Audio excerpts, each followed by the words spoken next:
¿Sabías que Friedrich Nietzsche, el filósofo más rebelde de la historia, tenía un autor favorito? No fue un griego ni un alemán, fue un estadounidense casi desconocido fuera de su país en esa época, Ralph Waldo Emerson. Pero, ¿por qué? ¿Qué vio Nietzsche en él? En este video vamos a desenterrar una conexión que casi nadie conoce, pero que lo cambia todo. Prepárate para descubrir cómo Emerson ayudó a Nietzsche a convertirse en Nietzsche. Nietzsche no era precisamente un hombre fácil de impresionar. Sus críticas eran filosas, su intelecto exigente. Sin embargo, cuando hablaba de Ralph Waldo Emerson, algo cambiaba. En sus cartas privadas, escritas con la franqueza de quien no necesita fingir, lo llamaba un alma hermana. No usaba ese tipo de lenguaje a la ligera. Era como si hubiera encontrado en Emerson una especie de reflejo espiritual, una chispa compartida en medio del caos filosófico que lo rodeaba. Resulta fascinante cómo alguien tan radicalmente europeo como Nietzsche pudiera encontrar una conexión tan íntima con un pensador norteamericano. Pero ahí estaba, escribiendo a sus amigos que leer a Emerson le daba fuerza, inspiración, casi como si fuera un alimento para el alma. Para Nietzsche, eso no era poca cosa. Él solía alimentarse de ideas provocadoras, de desafíos existenciales, pero Emerson le ofrecía algo más, lucidez y calma al mismo tiempo. Piénsalo así. Nietzsche vivía rodeado de pensamientos oscuros, leía a Schopenhauer, se peleaba con Wagner, cuestionaba toda forma de moral y, en medio de ese torbellino, abría una página de Emerson y respiraba. Es como cuando encuentras a alguien que habla tu mismo idioma emocional, aunque venga de otro mundo. No necesitas muchas palabras, solo entiendes. Así era la relación de Nietzsche con Emerson. En una carta de 1884, Nietzsche escribió: «Nunca he encontrado un autor que me haya hablado tan directamente como Emerson». Palabras mayores para alguien que rara vez elogiaba a nadie. ¿Te das cuenta? No estamos hablando de una simpatía casual. Estamos hablando de una admiración profunda, de esas que trascienden fronteras, idiomas, siglos. Es curioso que, aunque lo admiraba tanto, apenas lo mencionara en sus libros publicados. Pero eso dice mucho. A veces, lo más verdadero se guarda en la intimidad. Lo que Nietzsche vivía con Emerson no era para exhibirse, era personal, era una chispa que guardaba para sí mismo, un fuego interno que no necesitaba ser mostrado para arder. Imagina lo que significa para un filósofo encontrar a otro que no solo comparte sus ideas, sino que también le recuerda quién es en medio del ruido. Emerson fue para Nietzsche como un faro silencioso. No lo imitó, no lo citó en exceso, pero lo llevó consigo como quien guarda una brújula en el bolsillo, siempre presente, aunque invisible para los demás.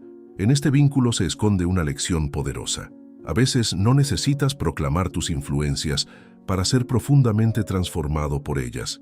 Emerson operaba en Nietzsche como opera una buena conversación con un viejo amigo. Te cambia sin alardes, te reconcilia contigo mismo. Y ese tipo de conexión intelectual, emocional y casi espiritual es rarísima en la historia del pensamiento. Y claro, esto apenas empieza, porque si uno abre los libros personales de Nietzsche, si uno mira más allá de las palabras públicas, se encuentra con pistas que revelan cuánto lo tocó Emerson. Y es ahí donde el verdadero viaje comienza. Pocas cosas revelan tanto sobre el alma de un pensador como los márgenes de sus libros.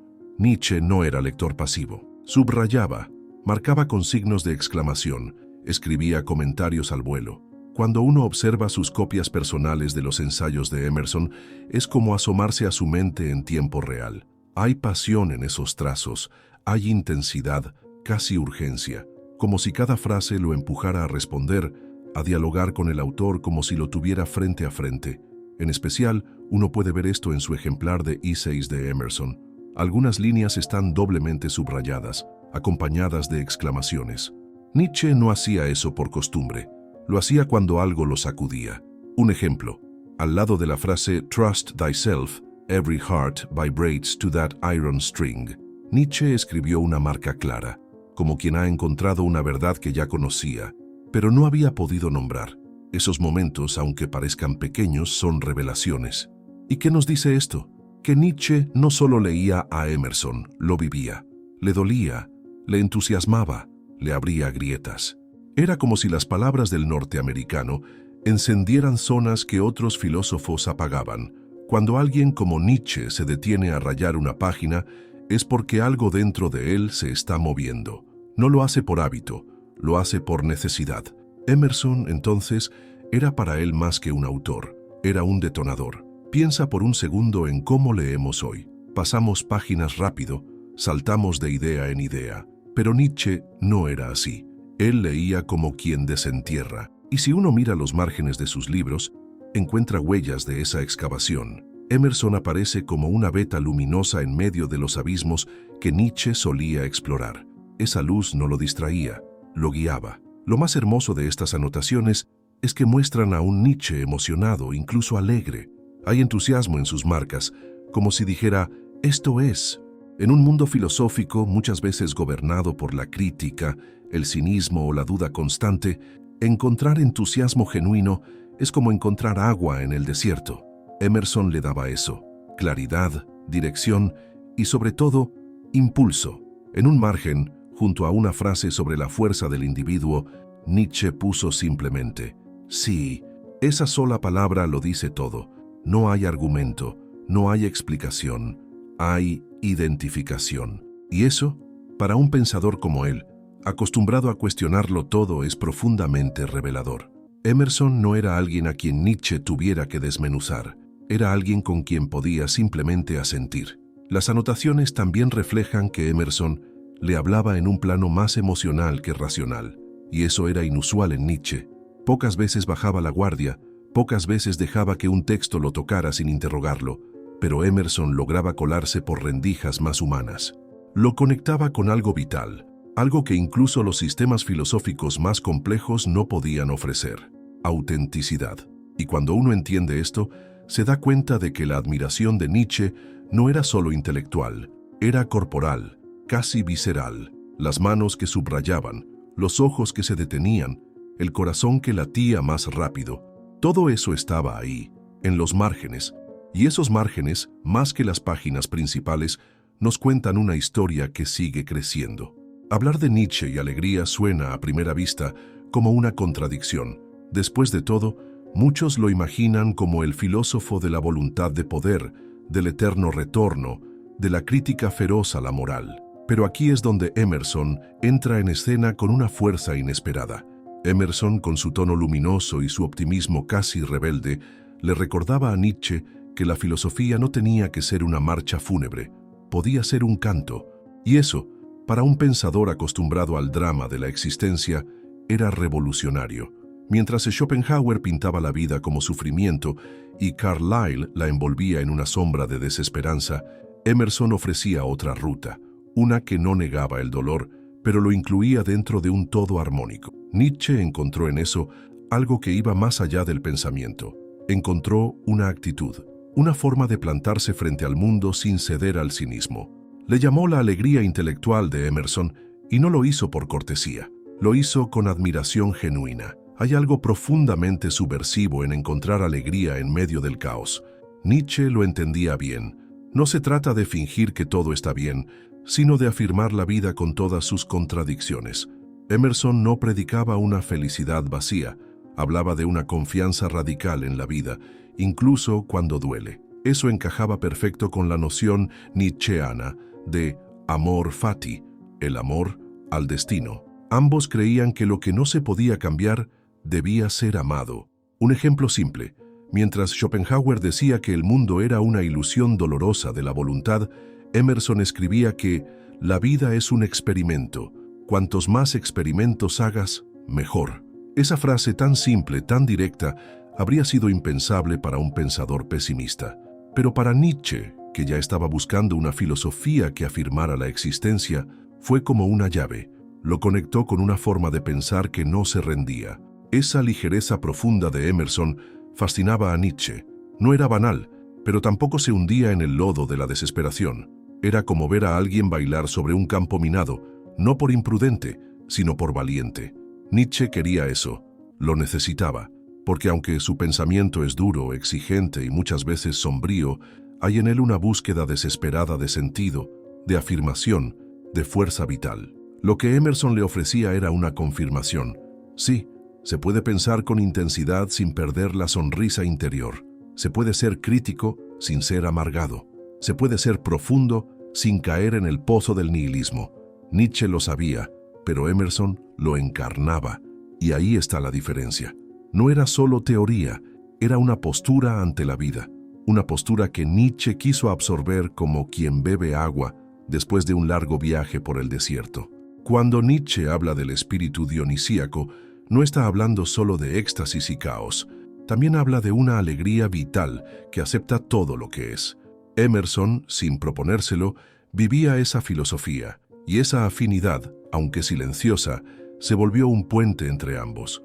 Un lazo que no necesitaba muchas palabras, pero que decía más que 1000 tratados filosóficos. Y así, mientras otros lo llevaban hacia la oscuridad, Emerson le ofrecía una linterna, una pequeña luz hecha de palabras claras, ideas vivas y una alegría que no se rendía. Esa linterna lo acompañaría mucho más lejos de lo que cualquiera habría imaginado. Tanto Nietzsche como Emerson sabían algo que muchos han olvidado. El silencio de la naturaleza puede ser más elocuente que cualquier discurso humano. Ambos se encontraban en los paisajes solitarios no un escape, sino una cuna para el pensamiento. Emerson caminaba por los bosques de Concord como quien visita una biblioteca sin techos. Nietzsche, por su parte, se perdía en los Alpes suizos, donde cada cumbre le hablaba de eternidad. No se trataba solo de estética, sino de conexión profunda con la fuente misma del ser. La soledad que ambos buscaban no era un acto de aislamiento, sino una forma de volver al centro. En tiempos donde todos parecen querer ser vistos y escuchados, Emerson y Nietzsche elegían desaparecer. Lo hacían para poder escucharse a sí mismos, para dejar que la voz de la existencia hablara sin filtros. Es en esas caminatas solitarias donde muchos de sus pensamientos más poderosos nacieron. ¿Y no es curioso? Mientras algunos creen que pensar es sentarse frente a una mesa, ellos demostraban que se piensa mejor cuando se camina sin rumbo. Hay una historia poco conocida. Nietzsche tenía el hábito de caminar horas y horas por la montaña, solo, con una libreta en el bolsillo. Anotaba pensamientos que luego serían parte de obras como Así habló Zaratustra. Emerson hacía algo similar. Muchos de sus ensayos surgieron después de largas caminatas entre robles y lagos. Ambos entendían que la naturaleza no es solo paisaje, es diálogo. Y ese diálogo, cuando se escucha con atención, revela verdades que los libros apenas rozan. Más allá del espacio físico, la naturaleza les ofrecía algo simbólico: renovación. Emerson escribió en su ensayo Nature que en la naturaleza me siento joven, fuerte, libre. Nietzsche, por su lado, encontraba en la montaña una metáfora viva del alma elevada. No es casual que Zaratustra baje de las alturas con una sabiduría que el mundo de abajo no comprendía. Estar en la naturaleza no era un capricho, era una necesidad filosófica. También hay que decirlo, esa soledad en medio de la naturaleza era, para ambos, una forma de resistencia. Una resistencia al bullicio, a la opinión colectiva, a la mediocridad del rebaño. No buscaban validación ni eco, buscaban claridad. Emerson hablaba del alma transparente que uno descubre cuando se retira al bosque. Nietzsche, con otras palabras, hablaba de la misma experiencia: ver con nuevos ojos, pensar sin ataduras, respirar desde lo más hondo. En este punto, la conexión entre ambos se hace casi mágica, porque sin conocerse, sin cruzar palabra, vivían de forma paralela una filosofía que no solo se escribía, se caminaba, literalmente. Sus ideas no eran de escritorio, eran de sendero, de montaña, de tierra mojada. Por eso hay algo profundamente terrenal y a la vez elevado en sus obras, como si hubieran destilado el alma del bosque y la hubieran convertido en palabras. Y no es exageración. Emerson escribió que adoptamos el ritmo de la naturaleza, su secreto es la paciencia.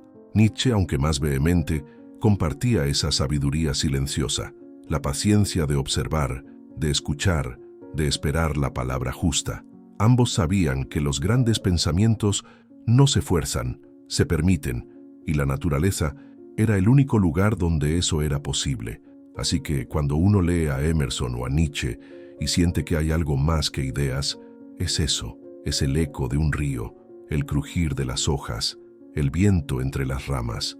Es la soledad fértil, la que no aísla sino que conecta, Y en ese terreno fértil, nuevas ideas están por brotar. Uno de los combates más consistentes en el pensamiento de Nietzsche fue contra las filosofías que despreciaban el mundo tangible. Desde joven, se rebeló contra las ideas que consideraban lo material como inferior, sucio o engañoso. Por eso, cuando se cruzó con Emerson, encontró un aliado inesperado. Emerson no huía del mundo físico, lo abrazaba. En lugar de ver lo sensorial como obstáculo, lo veía como puente. Para Nietzsche, eso fue como encontrar un respiro en un cuarto lleno de humo metafísico. Pensemos en Platón, en el cristianismo tradicional, en Schopenhauer. Todos proponían que el verdadero mundo está más allá, que la realidad es solo una sombra o una ilusión. Emerson no jugaba ese juego. Él decía, sin rodeos, que lo natural era divino, que lo visible también puede ser sagrado. Nietzsche no estaba de acuerdo con la idea de lo divino, pero sí coincidía en que negar el cuerpo, los sentidos, la tierra, es negar la vida misma. Y Nietzsche no estaba dispuesto a negar la vida. Hay una frase clave en Self-Reliance, donde Emerson dice, las cosas están en el carruaje del alma. Esta idea le fascinaba a Nietzsche porque sugiere que lo interno y lo externo no están separados. La materia no es el enemigo del espíritu, sino su expresión.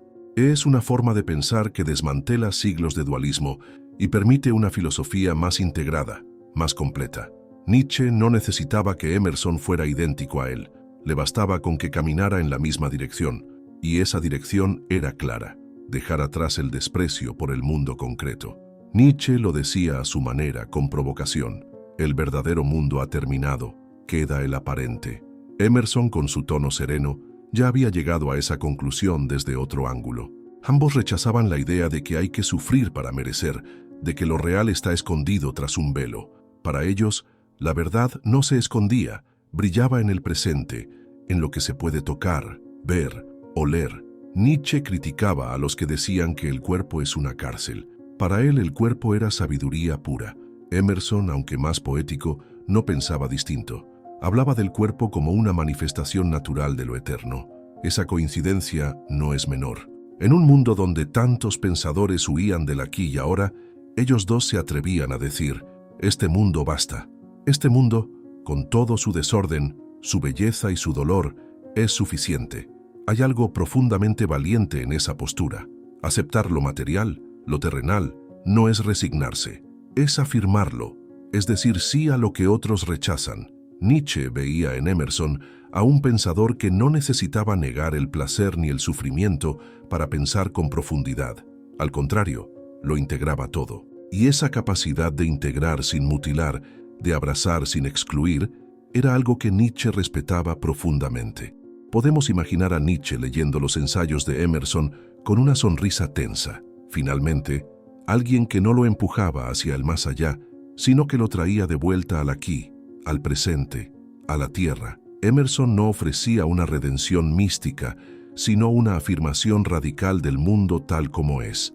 Y esa afirmación era, para Nietzsche, una forma superior de sabiduría. Así, mientras muchos filosofaban desde el rechazo, ellos dos lo hacían desde la afirmación, y es ahí donde nace un vínculo aún más profundo, uno que se extiende hacia un territorio que va más allá del pensamiento lógico, donde la poesía comienza a tomar el mando.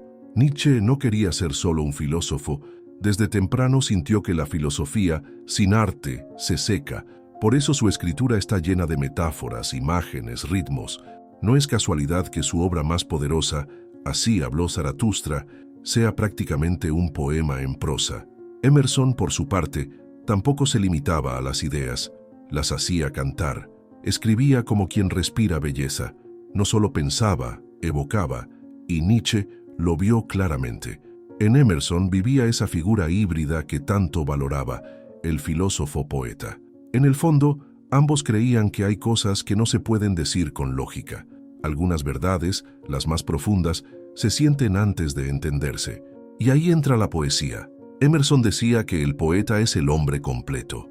Nietzsche, por su parte, afirmaba que tenemos arte para no morir de la verdad. Esa afinidad no es coincidencia, es una convicción compartida. Ambos sabían que el arte no es un adorno del pensamiento, sino su corazón palpitante. y es que pensar en términos racionales tiene su límite. Hay experiencias, intuiciones, vislumbres que no caben en un esquema lógico. Emerson usaba imágenes de la naturaleza, símbolos, ritmos. Nietzsche hacía lo mismo, pero con la intensidad de quien quiere romperlo todo para ver qué hay dentro. Los dos sabían que la filosofía sin alma se convierte en sistema muerto. En cambio, la filosofía que canta puede tocar a quien la lee, transformarlo. Un ejemplo claro está en cómo usaban el lenguaje. Emerson escribía frases como «La belleza es la marca de Dios sobre la creación». No importa si uno cree en Dios o no, la imagen es poderosa. Nietzsche, en El nacimiento de la tragedia, hablaba del arte como la vía hacia lo dionisíaco, hacia la fusión con lo que no se puede nombrar. Ambos comprendían que la belleza tiene un poder que ningún argumento puede refutar. Nietzsche sentía que la filosofía debía moverse, vibrar, despertar algo más que la razón, y eso lo encontraba en Emerson, no porque dijera lo mismo, sino porque lo decía con ese tono que llega al estómago, no solo al cerebro. Leer a Emerson para Nietzsche era como escuchar música en medio de un discurso académico. Te cambia el ritmo interno, te obliga a sentir mientras piensas. Y en esto, el poeta filósofo no es solo un autor, es un guía espiritual. Alguien que no te da respuestas, sino imágenes para que tú descubras tus propias respuestas. Emerson no imponía, sugería. Nietzsche no explicaba, provocaba. Esa forma de escribir, abierta, evocadora, es lo que los une más allá de sus diferencias culturales o religiosas. Los une en un mismo oficio, el de encender fuegos.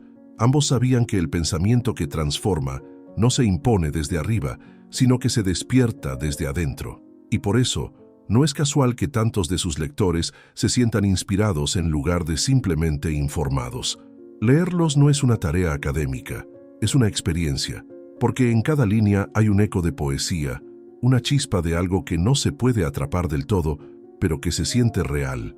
Y cuando uno ve esta conexión, se abre otro nivel. Porque si la poesía es el lenguaje del alma, entonces el próximo paso es preguntarse, ¿qué tipo de alma compartían Emerson y Nietzsche? Para entender eso, hay que mirar más de cerca ciertas coincidencias sorprendentes que no se ven a simple vista. Si hay algo que define la filosofía de Nietzsche, es su obsesión con lo dionisíaco, esa fuerza primitiva, caótica, creativa, que desborda todo orden. Para él, Dionisio no era solo un dios griego, sino un símbolo de la vida que desgarra y embriaga. Lo fascinante es que encontró ese mismo impulso en un lugar inesperado, los poemas de Emerson, en especial uno titulado Bacchus. Sí, Emerson, el pensador de la calma y el equilibrio, también se dejaba llevar por esa fuerza ancestral que Nietzsche tanto veneraba. En Bacchus, Emerson escribe, «Bring me wine, but wine which never grew in the belly of the grape». No es una petición literal, es una invocación al éxtasis puro, al conocimiento que no viene de la razón ni del mundo visible. Nietzsche debió leer esos versos con los ojos bien abiertos, porque ahí estaba, el desborde, el trance, el saber que llega no por análisis, sino por intoxicación divina.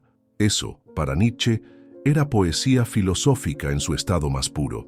Y es que el Dionisio de Nietzsche no es el dios del desenfreno vulgar, sino del arte que rompe límites, de la emoción que se eleva. Emerson, sin usar los mismos nombres, llegaba al mismo punto. Sus versos hablaban del alma que se expande, de los sentidos que se afinan más allá del mundo ordinario. El vino de Bacchus no emborracha el cuerpo, embriaga el espíritu.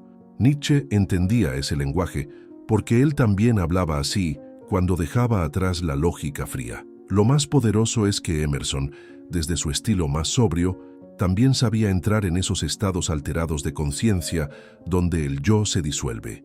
El hecho de que lo hiciera con palabras suaves no le quitaba fuerza.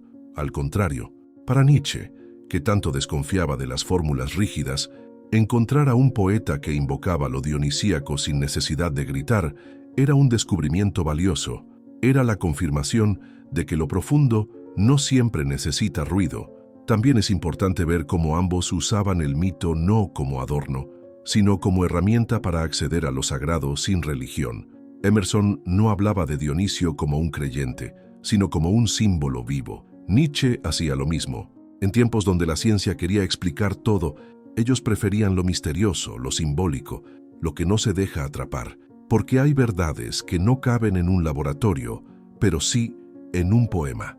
Es en este punto donde Nietzsche pudo ver en Emerson no solo un pensador afín, sino un explorador del alma humana, alguien que se atrevía a decir lo indecible, a tocar lo intangible. Emerson podía ser sereno, sí, pero cuando escribía sobre lo dionisíaco, vibraba con una intensidad que Nietzsche reconocía como propia. No era coincidencia, era sintonía. Así, los versos de Bacchus no son solo literatura, son testimonio de que Emerson también había probado esa copa sagrada que Nietzsche elevaba con tanta devoción. Ambos sabían que hay momentos en los que la mente se apaga y el espíritu ve con una claridad salvaje. En esos momentos, uno no razona, arde. Y la llama que ambos compartían era la misma. Pero esto nos lleva a una raíz más profunda aún, porque si Nietzsche y Emerson compartían ese fuego, era porque sus raíces venían del mismo suelo fértil, un suelo llamado romanticismo, donde la emoción y la intuición se convirtieron en brújula.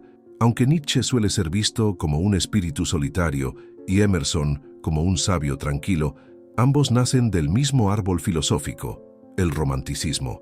Ese movimiento que rompió con el racionalismo seco del siglo XVIII y se atrevió a decir que la intuición, el sentimiento y la experiencia interior también son formas válidas y necesarias de conocimiento. Tanto Emerson como Nietzsche, cada uno a su estilo, llevaron ese legado mucho más allá. Lo transformaron en una forma de vivir, de pensar, de escribir y de crear sentido. El romanticismo no buscaba respuestas en sistemas cerrados, sino en el misterio. Emerson lo decía con calma: el alma siempre escucha lo que el corazón ya sabía. Nietzsche, con más fuego, afirmaba que lo más profundo no se piensa, se siente. Ambos desconfiaban de las fórmulas prefabricadas, de los dogmas racionalistas, de todo aquello que pretendía encerrar la vida en una ecuación. El conocimiento para ellos era algo vivo, cambiante, salvaje incluso. Uno de los pilares del romanticismo era la fe en la creatividad individual. El arte no era entretenimiento, era revelación. Y aquí es donde la conexión entre Nietzsche y Emerson se fortalece. Ambos veían en la creación artística un modo superior de conocer. Emerson escribía que el hombre es una vara de medir, no una cosa medida, y Nietzsche lo traducía a su manera con la idea del superhombre, aquel que crea valores, que se inventa a sí mismo.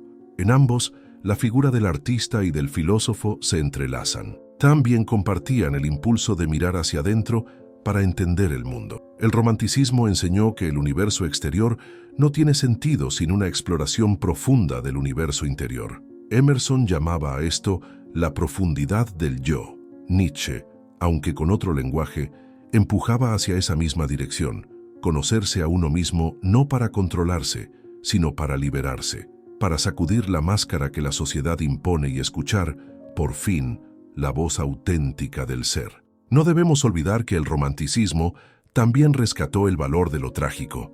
Emerson, en su aparente serenidad, entendía que el dolor tiene un lugar en la vida. Nietzsche lo llevó al extremo, afirmando que el que tiene un porqué para vivir puede soportar cualquier cómo. Ambos aceptaban el sufrimiento no como castigo, sino como parte inevitable del proceso de crecimiento y transformación. No había que evitar el dolor, había que atravesarlo y aprender de él. Esta raíz romántica también se expresa en su uso del lenguaje. Emerson escribía con un ritmo suave, casi musical. Nietzsche, con la fuerza de un trueno poético. Pero ambos tenían claro que escribir no era solo transmitir ideas, sino provocar experiencias. Querían que el lector no solo entendiera, sino que sintiera, que no solo pensara, sino que despertara. Ese estilo directo, emotivo, simbólico, es el sello romántico que aún hoy se siente cuando uno los lee. Y no podemos pasar por alto el carácter casi místico del romanticismo que ambos heredaron. Emerson hablaba de una corriente universal que fluye por todo ser vivo. Nietzsche, aunque más escéptico, también reconocía una fuerza vital, un pulso cósmico que se expresa a través del arte, la voluntad, el deseo. Ambos buscaban lo sagrado, pero no en los templos. Lo buscaban en la vida misma, en el instante, en la creación. En ese sentido, eran profundamente espirituales, sin necesidad de religión. Así, con estas raíces comunes, no sorprende que sus ramas se hayan entrelazado. Y cuando uno mira esas ramas, se da cuenta de que hay un fruto que ambos cultivaron con especial cuidado: la confianza radical en uno mismo, en la voz interior, en la fuerza única del individuo. Nietzsche no se convirtió en el filósofo más provocador del mundo por accidente. Detrás de su fuego había raíces, y una de las más profundas tenía nombre y apellido: Ralph Waldo Emerson. Lo que Nietzsche vio en Emerson fue más que ideas. Vio una forma de vivir, una invitación a escuchar la voz interior, a romper con lo establecido, a crear sentido incluso cuando el mundo parece absurdo. Y esa también puede ser tu revolución. Si este video te hizo pensar diferente, dale like, suscríbete y compártelo con alguien que necesite despertar.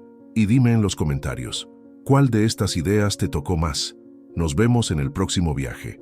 Porque como diría Nietzsche, debemos tener caos dentro de nosotros para dar a luz una estrella danzante,